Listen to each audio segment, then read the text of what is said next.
Wherever you go, whatever you do, throw a little at it. Omax, Vest and Briefs.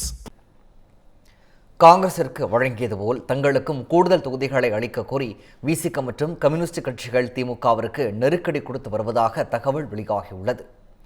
2021 தேர்தலை விட வரும் சட்டமன்ற தேர்தலில் திமுக கூட்டணியில் காங்கிரசிற்கு கூடுதலாக 3 தொகுதிகளும் ஒரு எம்பி சீட்டும் ஒதுக்கப்பட்டுள்ளது. மதிமுகவிற்கு 4 தொகுதிகளை ஒதுக்கிய திமுக அதில் 3 தொகுதிகளில் உதயசூரியன் சின்னத்தில் போட்டியிடுமாறு உடன்பாடு செய்யப்பட்டுள்ளது. கூட்டணிக்குள் புதிதாக இணைந்த தேமுதிகவிற்கு எம்பி பதவி வழங்கியுள்ள திமுக கணிசமான தொகுதிகள் வழங்கப்படும் என தெரிவித்துள்ளது.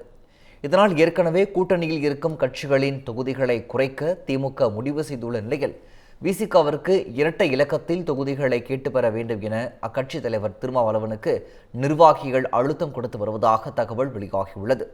இதேபோல் மார்க்சிஸ்ட் கம்யூனிஸ்ட் கட்சியும் இரட்டை இலக்கத்தில் தொகுதிகளை ஒதுக்க வேண்டும் என வலியுறுத்தி வரும் நிலையில் இந்திய கம்யூனிஸ்ட் கட்சிக்கு தொகுதிகள் குறைக்கப்படும் என்ற திமுக தலைமை முடிவிற்கு அக்கட்சியினர் அதிருப்தி தெரிவித்துள்ளனர்.